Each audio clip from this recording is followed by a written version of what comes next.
Xin kính chào quý vị. Quý vị đang theo dõi chương trình Diễn đàn CEO phát sóng hàng tuần trên kênh truyền hình Kinh tế Tài chính VITV. Thưa quý vị, Tata, một tập đoàn hàng đầu của Ấn Độ, đã có mặt tại Việt Nam trong vòng hơn một thập kỷ qua. Và trong giai đoạn này, Tata Việt Nam đã phát triển trong rất nhiều lĩnh vực, từ thép đến năng lượng và mới đây nhất là trong cả ngành ô tô.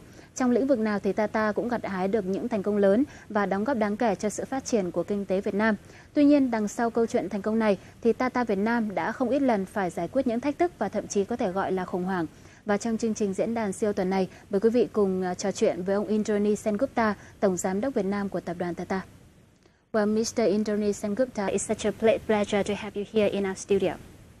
Thank you. It's a pleasure for me to come back to this show again after almost 5 years. All right, Vietnam has been boasted as a kind of a lucrative destination for foreign investors, particularly in recent years.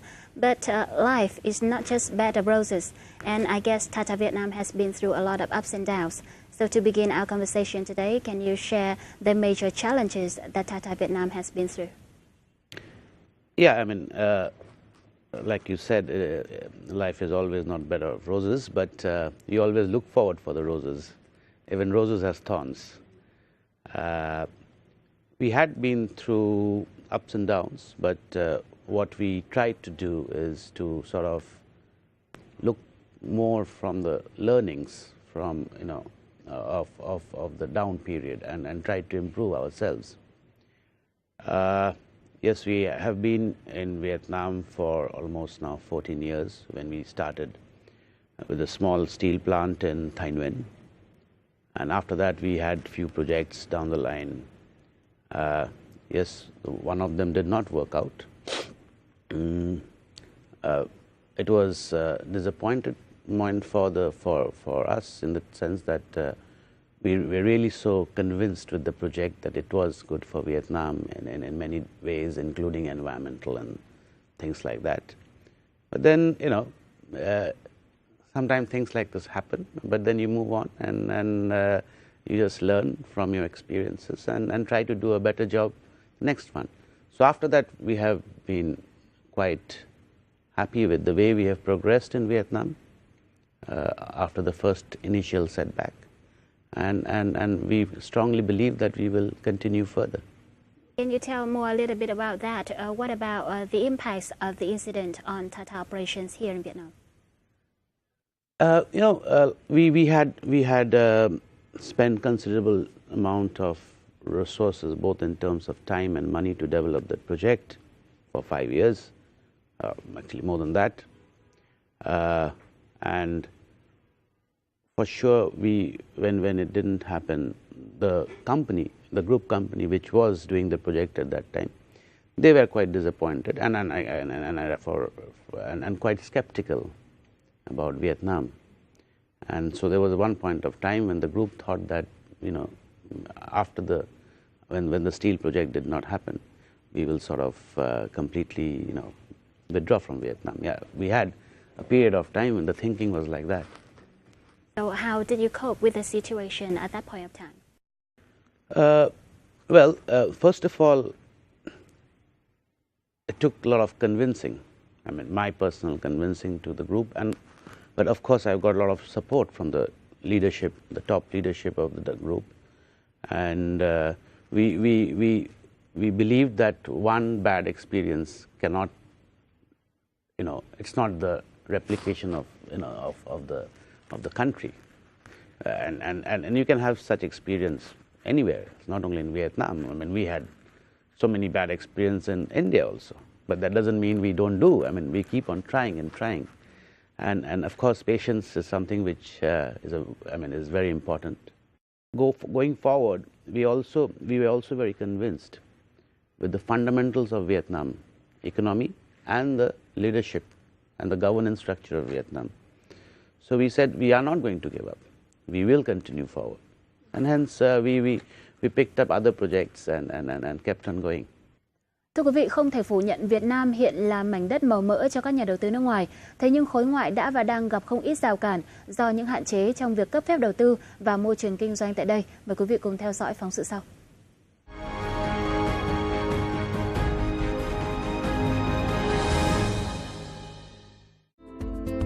Bất chấp những nỗ lực trong thời gian gần đây của chính phủ Việt Nam, tâm lý bất định về vấn đề pháp lý có thể sẽ vẫn gây tác động tiêu cực lên các nhà đầu tư nước ngoài muốn đặt chân đến Việt Nam. Tất cả các cái doanh nghiệp đều biết đấy là đối với doanh nghiệp có vốn đầu tư nước ngoài thì nhà đầu tư người ta lại phải góp vốn thông qua cái tài khoản vốn của nhà đầu tư. Thế thì phòng đăng ký kinh doanh thì yêu cầu là doanh nghiệp là phải hoàn thiện việc tăng vốn trước, sau đấy chúng tôi mới ghi nhận cái vốn này. Thế thì thông tư ngân hàng nhà nước lại yêu cầu là phải chuyển vốn theo giấy chứng nhận đăng ký doanh nghiệp. Thế thì doanh nghiệp cứ không biết là sẽ thực hiện thủ tục như thế nào.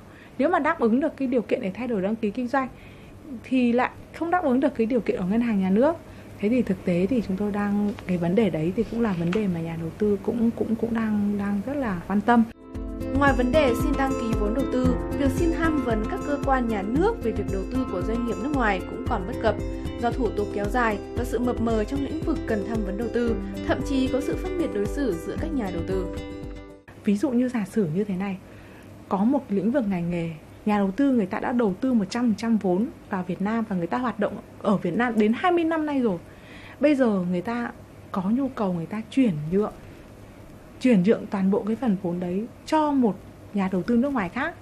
Đến thì cơ quan thẩm quyền Việt Nam không đồng ý. Và họ quay lại nói với chúng tôi rằng là như thế là phân biệt đối xử. Cái lĩnh vực này, ngành nghề này, nhà đầu tư này đã hoạt động rồi, mà chúng tôi lại phải mệt mỏi như thế để thẩm tra. Bên cạnh đó, vấn đề văn hóa luôn là một vấn đề cần nghiên cứu tỉ mỉ và cần tìm hiểu thị trường kỹ hơn để có thể thành công trên thị trường nước ngoài. Đối với các doanh nghiệp thuộc khối ASEAN hay Mỹ và châu Âu muốn làm việc tại Việt Nam cũng không ngoại lệ. Thị trường Việt Nam rất lớn nhưng mặt trái của việc này là có nhiều nhà đại lý nên phải tìm những mối quan hệ thương mại và phải hợp tác với nhiều đối tượng để có thể đạt được thành công, và việc đó không phải việc đơn giản. Chính những rào cản về luật pháp và thủ tục hành chính cũng như thiếu hiểu biết về môi trường kinh doanh Việt Nam đã khiến nhiều doanh nghiệp nước ngoài muốn tiếp cận Việt Nam nhưng phải chùn bước. Một ví dụ điển hình đó là Tata Steel của Ấn Độ đã giúp hoàn toàn dự án thép 5 tỷ đô la Mỹ khỏi Việt Nam vì sự chậm trễ trong phê duyệt và môi trường kinh doanh còn nhiều thách thức sau 5 năm chờ đợi.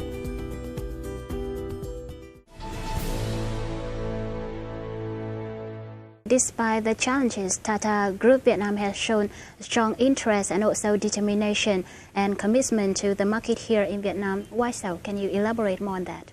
Like I said, we believe fundamentally into the growth story of Vietnam, the economic structure, and also have strong belief in the leadership of Vietnam. We know that they're in the right direction and they're visionary. And if you see the other parameters like the demographic, the upwardly mobile consumption pattern. So it's quite obvious that you have to be in Vietnam and you have to show strong commitment towards the way you do business in Vietnam.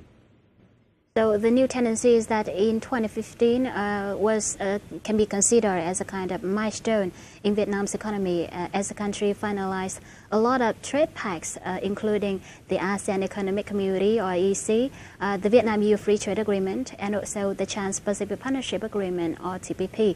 And we are in the process of ratifying that as early as 2017. So what does this mean for the economy as a whole, particularly for foreign investors? I think 2015 was a very significant year for Vietnam because of the reasons you just now explained. Now, Vietnam has a framework which attracted investors before 2015 also. But what happens in a country which wants to attract investments? A country can have either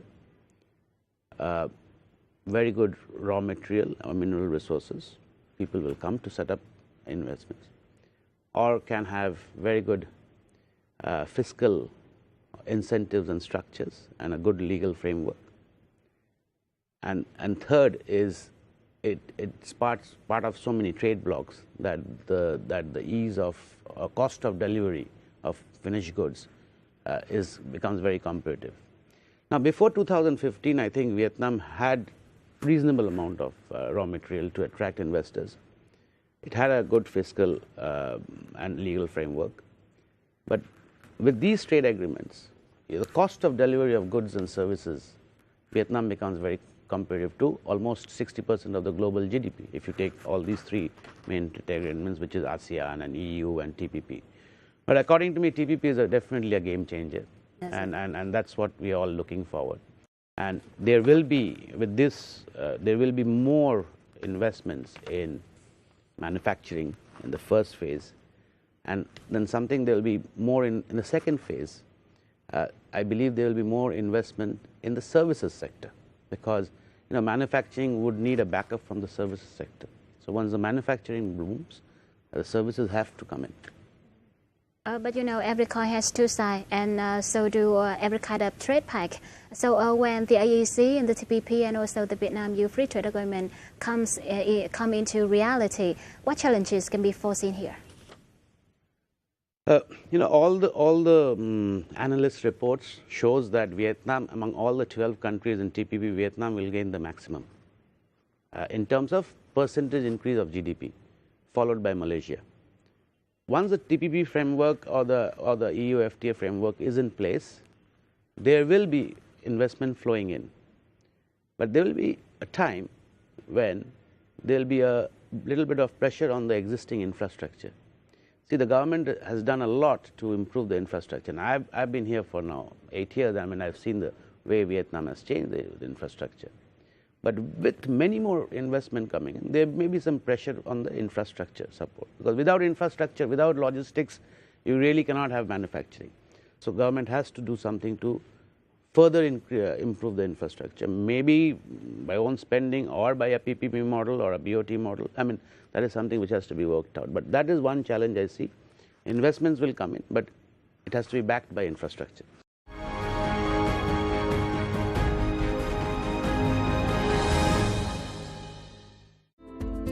Có thể nói, năm 2015, Việt Nam đã lập kỷ lục về số lượng các hiệp định thương mại tự do FTA ký kết với các đối tác phương Đông và phương Tây. Ngày 29 tháng 5 năm 2015, Việt Nam đã ký kết hiệp định thương mại tự do với Liên minh Kinh tế Á-Âu (EU). Ngày 5 tháng 11 năm 2015, hoàn tất tiến trình đàm phán hiệp định đối tác xuyên Thái Bình Dương TPP. Ngày 2 tháng 12, Việt Nam và Liên minh châu Âu (EU) đã ký kết tuyên bố kết thúc đàm phán FTA song phương EVFTA. Ngày 20 tháng 12, FTA Việt Nam Hàn Quốc chính thức có hiệu lực. Ngày 31 tháng 12, hình thành cộng đồng kinh tế ASEAN-AEC. Trong đó, TPP được ký kết giữa 12 nước với mục đích hội nhập các nền kinh tế thuộc khu vực châu Á-Thái Bình Dương. Còn AEC đang thúc đẩy khu vực Đông Nam Á xây dựng một thị trường chung. Tất cả các điều này đang tạo điều kiện thuận lợi cho các doanh nghiệp nước ngoài tiếp cận Việt Nam. Việt Nam hiện là một trong những quốc gia hấp dẫn nhất ở châu Á và trên thế giới. Việt Nam là một quốc gia phát triển năng động và là một thành viên của ASEAN. Bên cạnh đó, vào đầu năm 2018, thỏa thuận thương mại tự do giữa Liên minh châu Âu và Việt Nam sẽ có hiệu lực. Điều này giúp tạo cơ hội tốt hơn cho chúng tôi tiếp cận Việt Nam. Năm 2015 là năm cuối cùng để thực hiện giảm các dòng thuế về không đối với hầu hết các mặt hàng trong khu vực mậu dịch tự do ASEAN. Còn hiệp định thương mại tự do FTA khác như TPP, thuế sẽ được cắt giảm rất mạnh, tăng độ mở cửa của dịch vụ, tăng cường quy định liên quan đầu tư nước ngoài và bảo vệ nhà đầu tư, bảo hộ quyền sở hữu trí tuệ, tăng cường minh bạch trong cạnh tranh, các vấn đề về lao động. Chính vì thế, các doanh nghiệp nước ngoài sẽ có cơ hội tiếp cận Việt Nam với mức thuế suất tốt hơn. Các rào cản về thủ tục thương mại pháp lý cũng giảm đi. Bên cạnh đó, theo định hướng nhà nước, nhà đầu tư nước ngoài đang trở thành một phần kinh tế quan trọng và lâu dài. Việt Nam cam kết sẽ tiếp tục sửa đổi thể chế, hoàn thiện khuôn khổ pháp lý phù hợp với những cam kết quốc tế mà Việt Nam tham gia, xây dựng nền kinh tế thị trường đầy đủ. Chính cam kết này đã thu hút nhiều nhà đầu tư nước ngoài đến với Việt Nam. Các hiệp định tự do thương mại đang đưa các doanh nghiệp hai bên đến gần nhau hơn, ít rào cản hơn. Dù hiện nay số lượng doanh nghiệp Đức tại Việt Nam mới chỉ có hơn 200 doanh nghiệp, nhưng tổng số vốn đầu tư đang ngày càng gia tăng mạnh mẽ và việc thúc đẩy hợp tác cũng chính là điều mà hai chính phủ kỳ vọng. Các hiệp định này cũng sẽ tạo cơ hội cho các nhà đầu tư nước ngoài có tiềm lực mạnh hơn, dễ dàng cạnh tranh tại Việt Nam trong bối cảnh các doanh nghiệp Việt Nam còn nhỏ lẻ và sức cạnh tranh chưa lớn.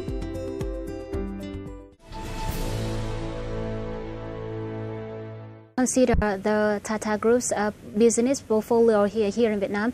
You have the Tata Steel and you also have the Tata Power, and now you also have the Tata Motor. So what role will Tata Group comes to play in Vietnam when the country join a bigger bucket of ASEAN and possibly the TPP? Yeah, presently we are present in steel. Like I said, it is a joint venture with VN Steel and in Thanh Nguyen province. Our biggest focus right now is into the Long Phu 2 power plant, thermal power plant in Soc Chan province, which is around $2.2 billion investment and 1,320 megawatt. So that's our biggest focus area. And we had entered the automobile market quite some time back, but probably not many people realize that Jaguar and Land Rover are actually Tata brands. And Range Rover. So we have a distribution partner company called Land Rover Vietnam, and they sell both in Ho Chi Minh and Hanoi. What we did 2 weeks back, we launched the Tata Super S, which are commercial vehicles, small mini trucks, and this is a technology transfer, and this will be assembled and distributed by TMT Vietnam. And we believe that this will be a great product for the market, and especially with the demand in logistics, like I explained, when more manufacturing comes, it needs more logistics. So this small pickup trucks will be a great product for Vietnamese market. 2 months back, we also opened a distribution company in Saigon, and this is to cater to the Mekong Delta region, where we will distribute farm equipments like tractors and construction equipments. And another thing which not many people know, where we are present, is in the watches. Titan is quite popular, and with the TPP, we were thinking one area where we'll focus on is energy, because, like I said, if the manufacturing increases, the demand of power will also increase, and hence, this is one area we will keep on focusing and probably expanding our scope in Vietnam. So from your international experience, are there any other challenges for investor like Tata here in Vietnam when the economy integrated deeply into the global economy? That is a good thing, and that's why, I think Vietnam is very uniquely placed in this region to have the best advantages, being part of all these 3 important trade blocs, and very few countries in the world have been part of so many trade blocs, especially a developing country like Vietnam. The implementation of TPP is, of course, that's the responsibility of the government, and the quicker it can be done and the compliance is made, and business can start as usual. And everybody is looking forward to it, see. I know many investors already identified the areas where they would like to invest or they would like to provide services. We have a framework. The legal framework is quite good, and we have a fiscal structure. So I don't see any challenges. Only, like I said, the infrastructure has to be improved.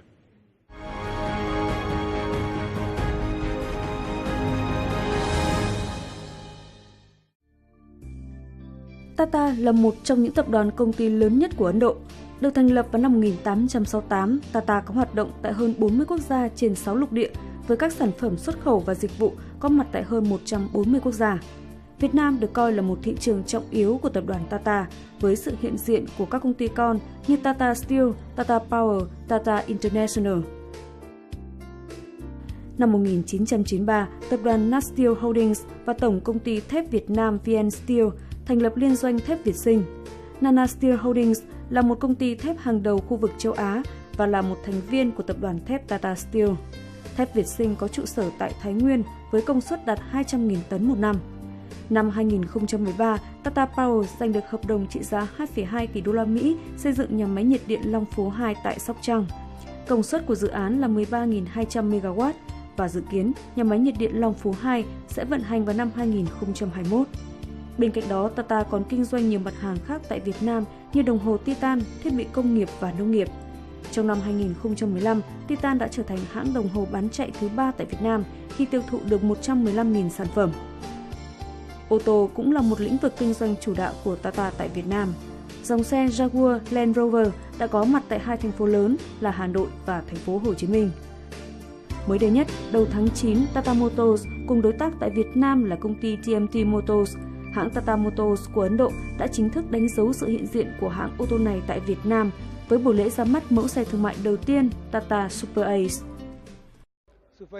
Thách thức của chúng tôi là sự cạnh tranh lớn tại Việt Nam. Tuy nhiên, đây là câu chuyện tại bất cứ thị trường nào.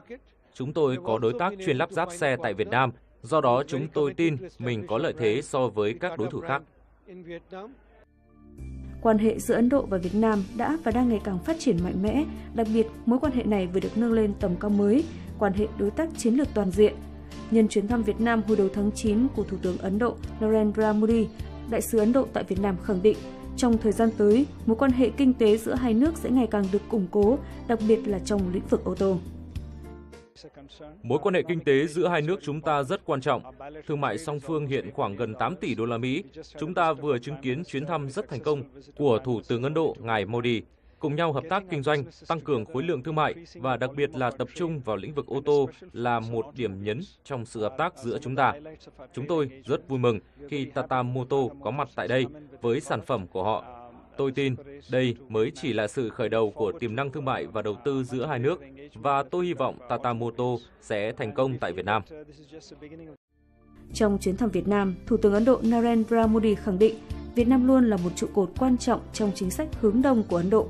Với nền kinh tế đang tăng trưởng mạnh mẽ, tầng lớp trung lưu ngày càng đông đảo, đồng thời được hưởng các tác động tích cực từ các hiệp định thương mại như Việt Nam EU và TPP, Việt Nam đã và đang trở thành thị trường quan trọng đối với các công ty muốn tiếp cận nhiều hơn với các thị trường ASEAN cũng như toàn cầu. Nắm bắt được cơ hội này, Tata chính là một trong những tập đoàn tiên phong trong việc hiện thực hóa chính sách của chính phủ Ấn Độ.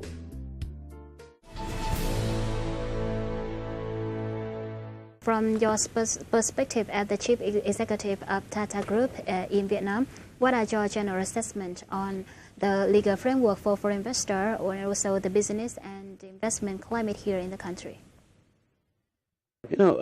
One thing I must give credit is that, and that's why we feel so enthusiastic about Vietnam, given the time, when Doi Moi has happened and all, the legal framework among a lot of other countries I have seen is quite established in Vietnam. I'm not saying there's no scope for improvement. There is a scope for improvement. And the government is always doing that. It take feedback from investors, both domestic and foreign. And it's one of the very few countries where you will find the senior most top leadership of the country, including the Prime Minister, sits twice with the investors, twice a year, for a dialogue and exchange their ideas. And in the next dialogue, they would come and say, okay, these we have incorporated and this we have not incorporated. So there is a sense of continuous improvement, and that a lot of credit has to be given for that. But yes, sometimes there are lacunas, but when feedback goes, and if it is justifiable, those lacunas also are taken care of in the legal framework. So what do you think the government should do to, there's a lot of scope for improvement to enhance the business and investment climate here, and what should the government do to support for investor better in the coming time? I think the government has done a lot. Let's say, like I said, to be part of the 2015 was a very important year. To be part of such 3 significant trade blocks itself is a, incentive for businesses to come in. What the government needs to do is quickly, sort of ensure that those businesses gets licensed and starts producing or starts serving. So the speed of decision making in terms of licensing and all has to improve, because I see more investment coming, so there may be a little bit of pressure. Having said that, I'm not at all suggesting in the speed we should do something not really good for Vietnam. Especially, we need to check the quality of investors. What are their past records and things like that. Environmental track record, and those scrutiny has to be done. But having done that, I think one can quickly sort of get rolling. What about the future sector that Tata Group will be interested here in Vietnam in the coming time? We are looking primarily into few sectors, the renewable sectors, renewable energy. Like I said, energy will be our focus area. Renewable both in solar and wind. We will be also looking into IT-enabled services in the banking and financial sector, because that's where we are very strong. We are the best core banking company in the world, our company TCS. Then we are also looking into some of the beverage processing sectors, coffee, tea, and all. Finally, we will also be increasing our trading of minerals and agro products, both export and import into Vietnam. These are the 4 areas probably going forward we'll study and see what we can do. Now, you have been here in Vietnam for 8 years now, and you have been well known for your business and also social cycle. So, can you share how have you adapted your life here in Vietnam? Yeah, I mean, it's been a long time, 8 years, and I've stayed in a few other countries, but apart from India, this is the country which I've stayed for the longest time. And in a few years' time, it will actually surpass the time I stayed in India. I see. And I love Vietnam. I mean, I really like the strong, high energy level of this country. And above all, I like the food very much. Yeah, it's been a very pleasant experience for me to live here. It's like my home now. Thank you so much for your informative sharing in our program today. Thank you so much. Great to be back here. Thưa quý vị, những thông tin vừa rồi đã khép lại chương trình Diễn đàn CEO ngày hôm nay. Quý vị có thể xem trực tuyến hoặc xem lại chương trình của chúng tôi trên website vtv.vn hoặc cập nhật thông tin qua Facebook của kênh truyền hình Kinh tế Tài chính VTV. Cảm ơn quý vị đã quan tâm theo dõi. Xin kính chào tạm biệt.